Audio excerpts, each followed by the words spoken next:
Happy Friday. Another vlog is upon us on my way to work. It is a lovely 61 degrees according to my car. I woke up, it was 59. I love it. Fall's getting here. Anyway, just thought I would open this up and start the vlog. Today my plan at work is to finish Best Laid Plans by Nora Roberts. That is the third book in the Jack Stories trilogy. So I'm going to get that done. I have a call at 11 that I need to deal with some personal stuff and work, which is a short day. So that's it so far. After that, I think I will make some plans for what other books I want to read. I'm also in the middle of make some plans. I know what I have to read. I have After Anna by Lisa Scottolini. I was mispronouncing her name. And I'm halfway through that. I got to finish that for Tuesday. That's my buddy Read with Sharon. And I'm also in the middle of Rangers, RVs, and Revenge by Tanya Kappas. That's part of the Campers and Criminals series. So those three books are actually what I want to get done this weekend. So I don't need to come up with a plan. I have a plan. So I'm going to work on that. And I have lunch with a friend tomorrow, like a childhood friend. And I also want to see what's up with my sister because she's not able to work out. She's not able to do anything, so she's probably going to be bored. So that's it right now. I will catch up with you guys later.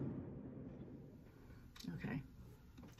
Got home. I don't know if you can see the window's open and the wind is blowing. It is a gorgeous day here. This is such a fall tease. I think it's going to go back up. Currently it is 72 degrees. It's going to go back up. I think in a couple days it goes up to like 80 something. But I'm hoping we're just out of that now. Like, let's just get to the 70s, 60s. We're good. Came home from work and I finished listening to Best Laid Plans by Nora Roberts. This is number 3. It's a weird system for the trilogy, but now I get why.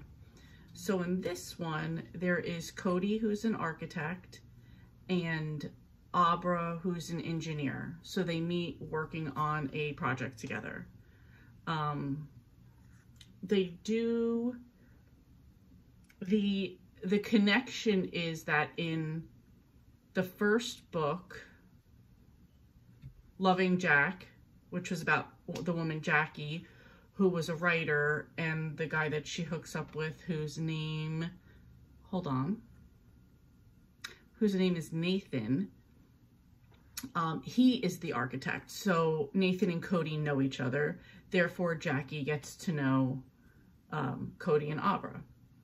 So she knows, so, you know, that's the connection between the two books. And I mean, could we say Jackie did a little bit of matchmaking? Maybe she didn't do matchmaking, but she happily suggested, like, go for it. Abra's a great woman. In this book, the project that they're working on gets sabotaged. Not going to say anything more about that. Puts them both in danger, and that's like the big like drama of this book. Otherwise, I thought it was really good. Not that I didn't think the drama was good. That's the big drama. Otherwise, to me, it was pretty much just a romance. And Cody often, a lot of the times during, like, when you hear the interaction between them, they're talking about Jackie writing her book, and her book is Lawless, which was the first book. So it really goes, Loving Jack is book 1, Best Laid Plans is book 2, and then Lawless becomes like number 0, as they say. So I really enjoyed the tie-in to all of them. Really can't say that much about the project, and that was sabotaged, but that was a big part of it. This one was good. I liked 1 better.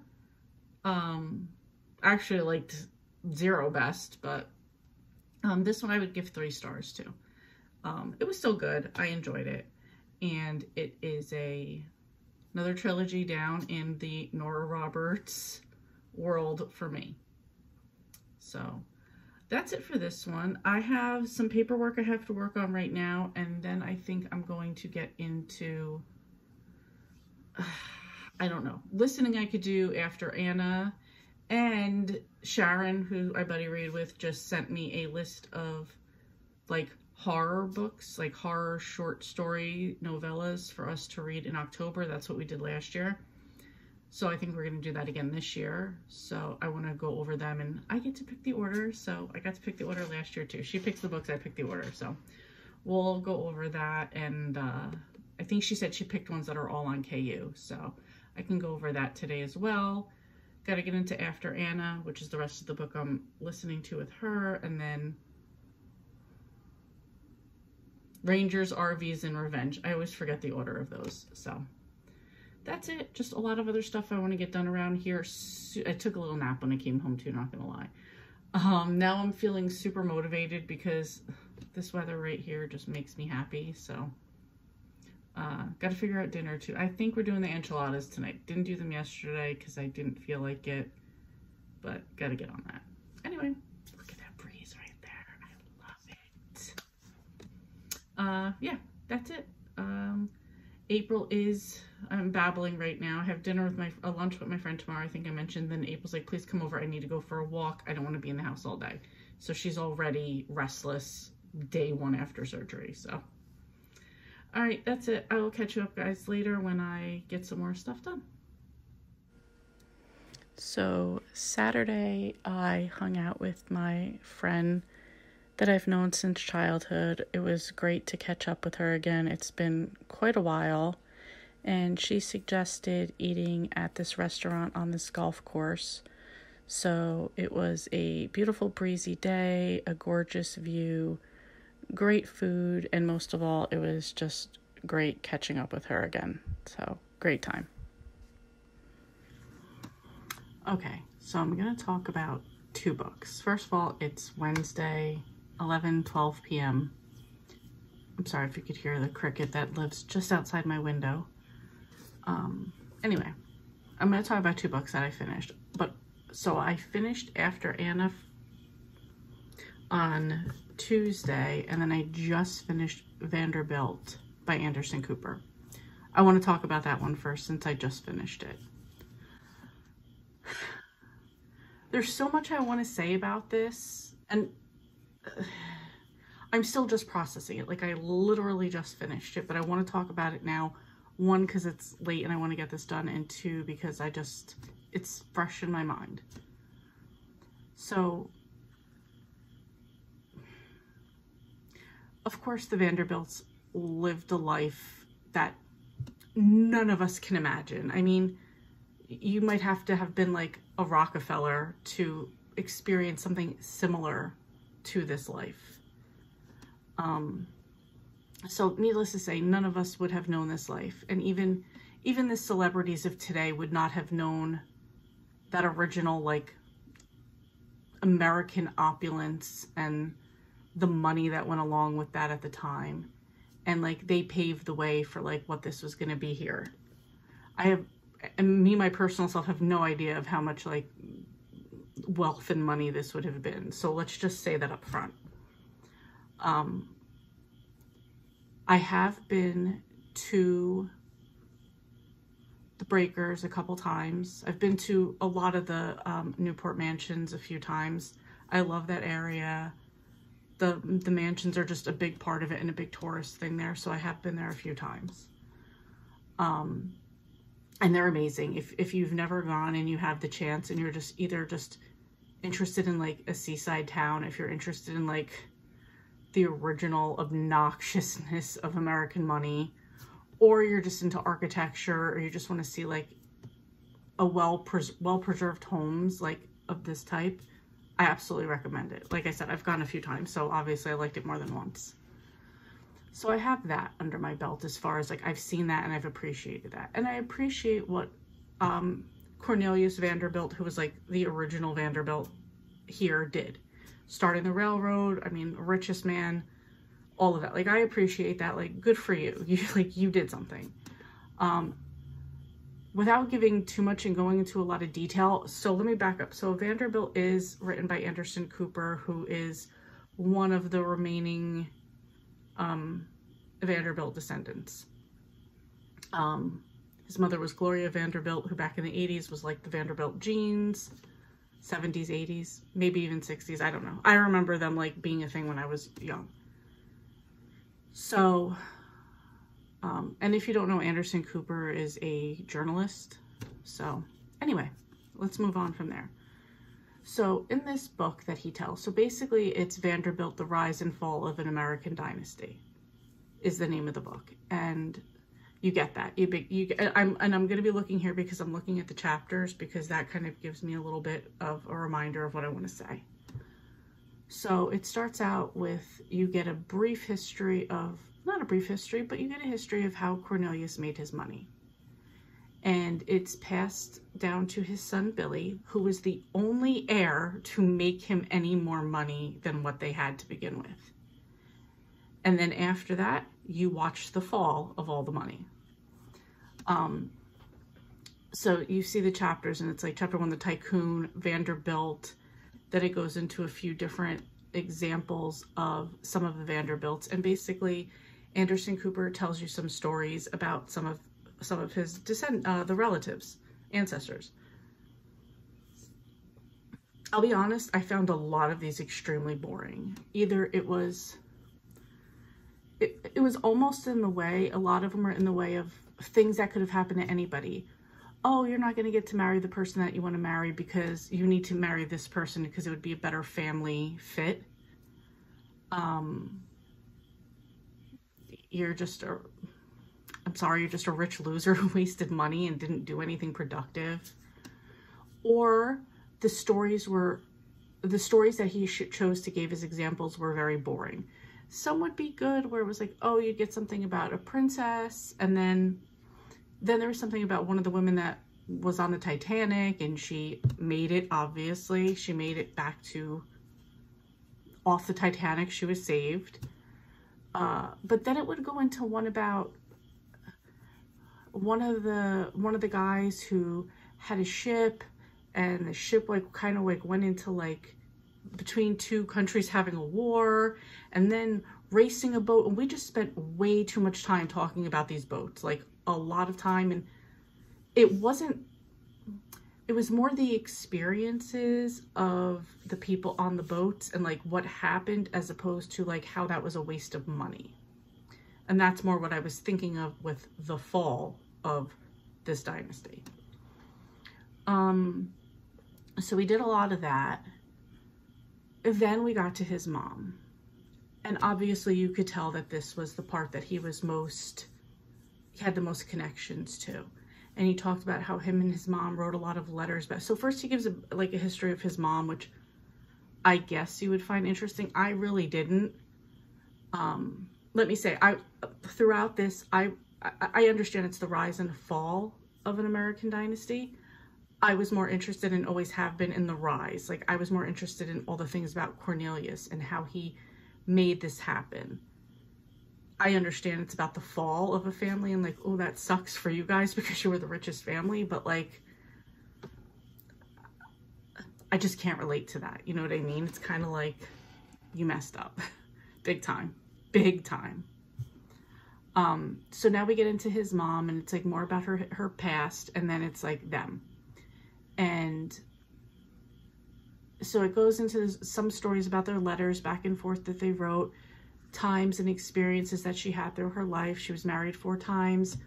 I don't think this is a spoiler because you could find this out anywhere. She had 2 children. Her other son killed himself. There was like a custody dispute with her and stuff. So you had that. And then it goes into chapter 12, which is called The Last Vanderbilt, October 28th, 1978 and June 17th, 2019. So this was October 28th was a particular day in a story that Anderson tells about himself meeting Michael Jackson and the cast of The Wiz, which is a spinoff of The Wizard of Oz. And then June 17th, 2019, which I believe is the day his mother passed away. And it was during this time that this wouldn't have mattered if it was a Vanderbilt or not. It was just a son's memories and like love letter to his mom, basically, like talking about things that like they wrote back and forth. She had cancer, times that she stayed in her house, but he was also very open about, like, I could feel myself getting a little emotional for him. Okay, sorry, I'm such an ugly crier too, so I don't even want to cry about this, whatever. But you see him, like, he's telling like letters back and forth, things that him and his mom talked about after she found out she had cancer, after they exchanged letters. But he was also like still added in like how wasteful she was with money, and like that she will always be considered the last Vanderbilt, which I believe is very true. He doesn't consider himself to be Anderson Cooper doesn't consider himself to be a Vanderbilt. He is a Cooper. But you do see how he talks about how his mom wasted so much money. And you could see that they all wasted money. I don't know if it's just the cheap side of me. I mean, I guess if you have millions and billions, you kind of think, well, I would think, I'm never going to run out of that in my lifetime. So I guess that's just how each generation thought. The thing I did like at the end, the epilogue that he talks about a story that happened on Christmas in the 1920s, where somebody tried to break into the Vanderbilt mausoleum. And then he goes on to kind of talk about all so the family started in Staten Island, and he talks about, oh, maybe you would consider one relative of Staten Island, but he's like, really the rest of the Vanderbilt memories and fortunes and all that could be found in Manhattan. And he does go on to like say, if you were here, this is what this used to be. If you were standing here, this is what it was. Go here and imagine this was the front hall to this. And just hearing all the things, it is pretty interesting, like to just think of like Manhattan and like that they own so much of this, and like just things that I know. I mean, like, he's literally talking about a spot and going, well, and this is where the Empire State Building is now. And it's like, that's like mind blowing, really, to think that a lot of this was just Vanderbilt property. So, and if you don't know, and I never said this in the beginning, the Breakers, which is their summer home in Newport, Rhode Island, had 70 bedrooms or like 70 rooms, and it could only be used 3 months out of the year. And was, I think it took like 16 servants to just keep it running. There's 3 floors of servants' quarters there. It's just insane. Like, it's just insane. So I can only imagine if that's their summer home that they just kind of used every now and then. I can't even imagine what these other places look like. So there were some good stories at the end. Most of the stuff in the middle I thought was super boring. And I understand it was the fall of a dynasty, where I more wanted to see the rise. So take that into account with this. If you're into history, if you're into American history, if you want to see a dynasty fall, if you're into the Vanderbilts, you're into the money and the opulence and the history and all that, I recommend it as a read. Anderson Cooper does the audio, which I did find a little bit boring, his voice for it, but, you know. But if you're into that, I would recommend it. I am sorry about the ambulance going by. Or the cop, whatever it is. And then they just randomly stop and start up again. Anyway, whatever. And we gotta get dramatic. Okay. So, if you're into that, I would recommend this. Sorry, I'm watching the lights flash by now. Okay, let's focus again. Come on, focus. If you're into that, I would recommend it. I don't really know what I would give it. I'm gonna say a 2.5. It was okay to me. I just think that, and I think the reason I'm giving that is because a lot of the stories he chose to tell, I don't think were that interesting. So That's just like my personal opinion on it. So I'm going to go with a 2.5. But if you're interested in all that stuff and you're interested in all like the historic, you'd probably really like it. With that said, we're now going to move on to After Anna by Lisa Scottolini. This is a thriller, so I can't say that much about it. I'm trying to pull it up because I know I'm going to forget a couple people's names. So this has to do with a woman named Maggie, and she has a daughter named Anna that, for reasons I don't want to say right now, her and her daughter were estranged. Anna grew up with her father. Lisa, current time, is living with Noah, who is a widower and has a son whose name I cannot remember right now. I will take 1 second to look. I can't remember. Anyway, son. The son does have something wrong with him. I don't remember what it was, but it kind of affected the way that he talked. One positive I will say of it, they talked about this being an issue he had. They worked on it with him as far as like practicing words and speaking and stuff like that. But they didn't overly bring it into the situation, and they didn't make it like it was a handicap for him. And actually later on in the book, it comes into play where it was a positive. So, or he was a positive. So in that way, I feel like, okay, you showed us like a disability, an issue. I don't even know what you would call it. And how they worked with it, and he was able to like, he didn't let it hold him back. Let's put it that way. So Noah is her husband. He's a doctor. And I want to see what the plot says because I don't want to give away anything. So let me read this for you really quickly. I'm sorry, I should have done this first. Noah is a widower, a single father. He's finally content after marrying Maggie. They're both thrilled when Maggie gets an unexpected chance to be a mother to Anna, the daughter she once thought she lost forever. But when 17-year-old Anna arrives, everything changes, and the darkest turn of events will shatter their lives in the way no one could have imagined. Okay, so the story takes place in a dual timeline. When we talk about Maggie is one of the voices, we talk about the past, and she tells her story about being with her ex-husband and Anna and the things that happened there. And then in the present, we're talking about Noah, who is on trial for the murder of Anna. This isn't a big thing. This happens right in the beginning, and then we go back and forth in a dual timeline. And we go from there. I did buddy read this with Sharon. Sharon knew what the twist was. She guessed very early on what the twist was going to be. She was 95% right with it. They really didn't say anything up until maybe 70%. Like they like dropped the bomb of what like the twist was. And then we went from there. So I really did enjoy it. I gave it 4.5 stars. I don't know what it was. There was just something that didn't push it to 5 for me. But 4.5 is still really, really good. So thriller, so I can't give away any more than that. But again, 4.5 stars. So that's it. It is almost 11:30, so I'm not going to finish the last book that I have going right now, which is, what the heck am I reading? Rangers, RVs, and Revenge.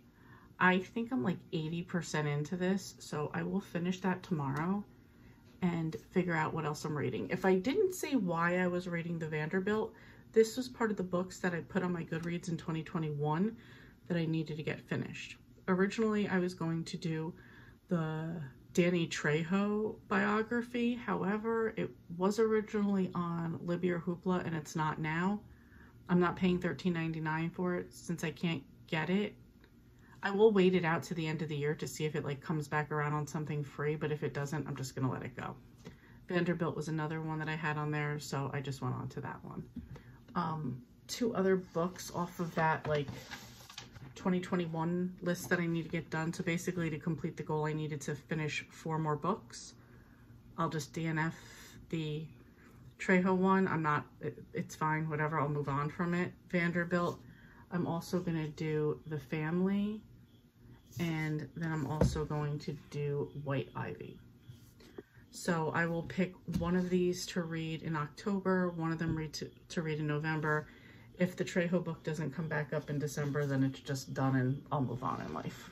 So that's really it. Gonna get ready for bed and go to sleep now. So that's it. I will catch up with you guys tomorrow and let you know what I get done. All right, guys. Happy Thursday. It is 7:17 at night. And I do say night because it's already dark. So, came home from work. While I was at work, I finished a book and I got most of the way through a second one, came home, did a walk right away, took out garbage, did all that stuff, and sitting down with some pizza. But I was like, you know what? Let me film this last clip first so I can get to editing. So, first book I finished, well, the book I finished today was Rangers, RVs, and Revenge by Tanya Kappas. This is number 26 in the Campers and Criminals series. This one was pretty good. This one was, hold on a minute, I'm sorry. In this one, it is Miss Daniel Boone Day, because, you know, we're in the Daniel Boone National Forest, so it's like their little their pageant for it, and the girl who wins winds up dead. There's a big controversy at the beginning because the woman Helen, who owns the hair, she normally does hair at her hair salon, she always does the winner of Miss Daniel Boone. She does her hair and nails. Well, the girl who won decided to go somewhere else. So, you know, super controversy. So when the girl is found dead, Helen is found standing over her body with a gun. So it seems like the obvious is it was Helen. Helen's like, I didn't do it. A couple people that were there for the pageant start saying like, hey, it could have been this person. It could have been this person. Ranger Tucker is Helen's nephew, so he's not allowed on the case. So of course, Mae West and the Laundry Club ladies have to step in and help. I like this one because I really enjoyed the way that they sleuthed for this one. I feel like the people that were suspects, it could have been any of them. So there's other stuff that goes on that obviously I'm not saying. So that's the gist of this one. Can't really say anything else because we're pretty deep into the series at this point. So gonna leave it at that. 3.5 stars on this one. I thought it was really good. So that's what I finished. Then what I jumped into next was Time Will Tell by Kathy Daly. This is number 12 in the Cottage at Gooseberry Bay series. So I'm about 60% through that one right now. Not going to get into it. I'll get into it when I finish it. So yeah, that's what I read this week. That's what I got done. Pretty happy with it. Let me know if you guys had any like standout books that you read this week or how your reading went this week. And yeah, that's it. Thank you so much for watching, and I will see you next time.